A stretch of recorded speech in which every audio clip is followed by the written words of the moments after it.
صرف جبریل کو دیکھنے کی تھی تو اتنا سفر کیوں کیا؟ یہی جبریل 26,000 مرتبہ تو میرے حبیب کی چوکھٹ پہ آ چکا تھا، سفر کرنے کی کیا ضرورت تھی؟ یہ تو وہاں پر حضور کی چوکھٹ پہ 26,000 مرتبہ آ چکا ہے، تو اسی کے دیدار کے لیے وہاں پر جانا تھا۔ بات یہ نہیں ہے، فرمایا ماں کذب الفؤاد ما رأى، رب نے فرمایا جو آنکھ نے دیکھا دل نے اس کی تکذیب نہیں کی، دل نے اس کی تصدیق کی۔ بات یہ ہے کہ اگر کوئی شخص ابھی یہاں پر آ جاتا ہے اور میں اپنے بزرگوں سے پوچھتا ہوں کہ یہ شخص جو ہے وہ دیکھا دیکھا لگتا ہے، تو اگر انہوں نے پہلے دیکھا ہوا ہے تو پھر جو ہے وہ دل کی تصدیق کرے گا آنکھوں کے دیکھنے سے، کہاں پہلے دیکھا ہوا ہے یہ وہی شخص ہے، اور اگر دیکھا ہی پہلی بار تو پھر تو وہ معاملہ ہی نہیں۔ جبکہ رب نے فرمایا ماں کذب الفؤاد ما رأى، معراج کے رات حضور نے جو آنکھ سے دیکھا دل نے اس کی تصدیق کی۔ مطلب یہ ہے کہ حضور قلب مبارک سے تو حضور کا دیدار، رب کا دیدار کر چکے تھے، معراج کی رات آنکھ سے بھی دیدار کر لیا۔ تو جب آنکھ سے دیکھا تو دل سے پوچھا کہ یہ وہی ہے، تو دل نے کہا کہ ہاں وہی ہے جس کے درد میں تو رہتا تھا، اور پھر جو ہے وہ رب کا دیدار۔ اور امام عبد الوہاب شعرانی علیہ الرحمہ آپ فرماتے ہیں کہ حضور نے معراج کی رات اور اس کے علاوہ حضور کو 34 مرتبہ رب کا دیدار ہوا، 33 مرتبہ روحانی دل سے ہوا، 1 مرتبہ آنکھ سے ہوا، اور یہ رب کا دیدار حضور علیہ السلام ہوا۔ اور پھر جب حضور سدرۃ المنتہا پر ہے اور اس کے آگے جو ہے وہ حضرت جبریل جو ہے وہ عرض گزار ہوتے ہیں کہ حضور بس اب نہیں، اور حضور اس سے آگے خود تشریف لے جاتے ہیں۔ روایات کے اندر ہے کہ پھر ایک مقام تک حضور جو ہے وہ اپنے سفر پر رہے، پھر آواز آئی قف یا محمد، قف یا احمد، اے احمد اب ٹھہر جائیے، اب رک جائیے۔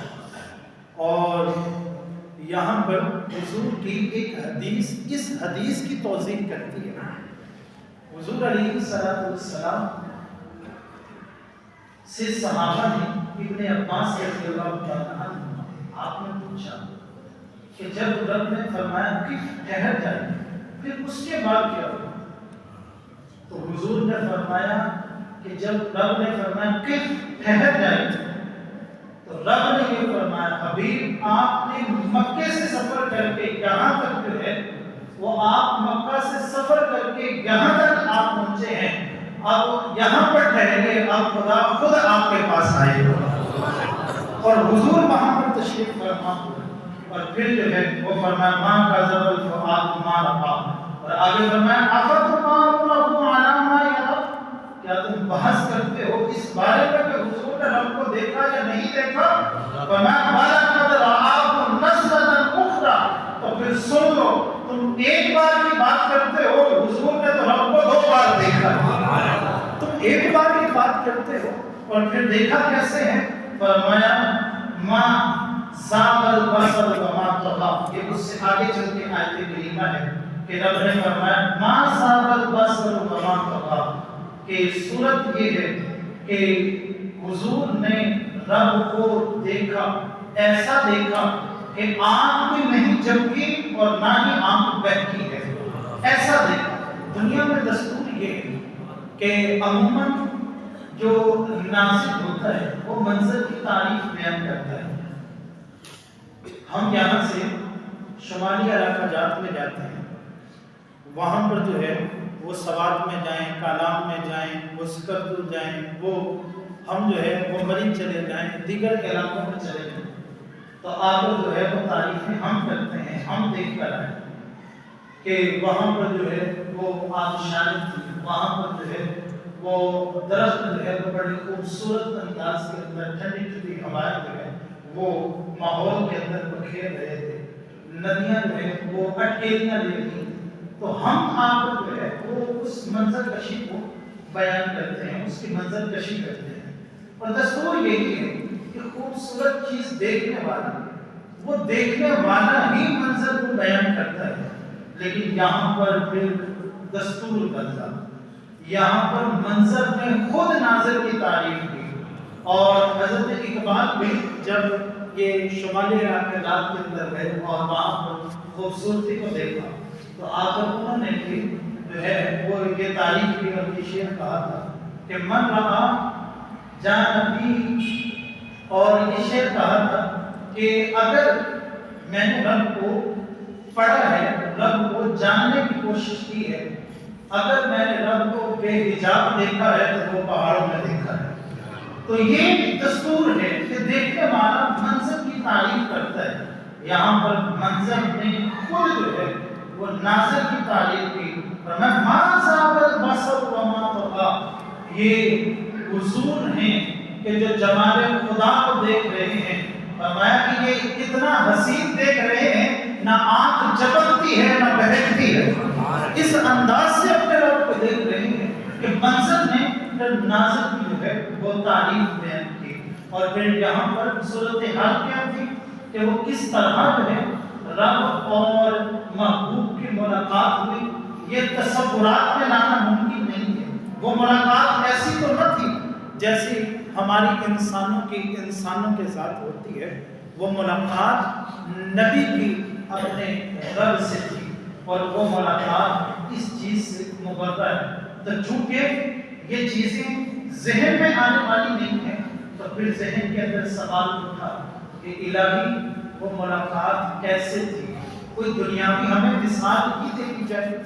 جیسے قرآن کے اندر رب کائنات نے جب جنت کی وسعت کو بیان کیا تو اب انسان کی نظر میں سب سے بڑی چیز کون سی ہے؟ آسمان ہے۔ سب سے بڑی چیز کون سی ہے؟ زمین ہے۔ اس سے تو بڑا کچھ نہیں ہے۔ اگر بڑی سے بڑی چیز کی مثال دینی ہو تو کہاں تک دے سکتے ہیں؟ دنیا میں سب سے بڑی چیز کون سی ہے؟ آسمان ہے۔ سب سے بڑی چیز کون سی ہے؟ زمین ہے۔ اس سے تو بڑی ہماری طاقت نہیں ہے، یہی سب سے بڑا کام ہے۔ اور جنت کتنی ہے؟ رب نے فرمایا وَجَنَّةٍ عَرْضُهَا السَّمَاوَاتُ وَالْأَرْضُ۔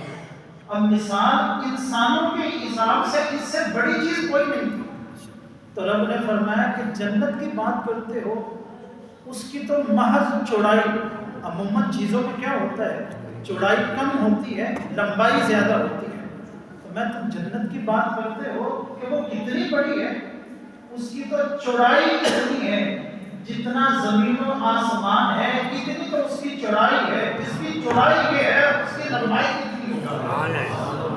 اب یہ ایسا بھی نہیں ہے کیونکہ انسان کے ذہن میں اس سے بڑی چیز کوئی نہیں، تو رب نے اسی کے ساتھ مثال دی۔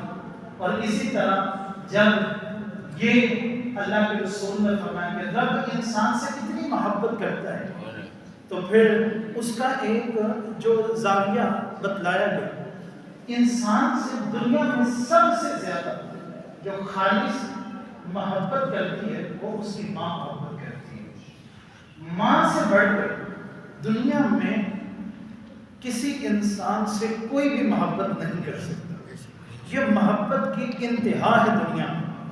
اب جب رب نے اپنی محبت کو بیان کیا تو پھر چونکہ محبت کی انتہا ماں ہے، اس سے آگے کچھ نہیں۔ فرمایا رب کائنات تو 70 ماؤں سے بھی زیادہ تمہیں پیار کرتا ہے۔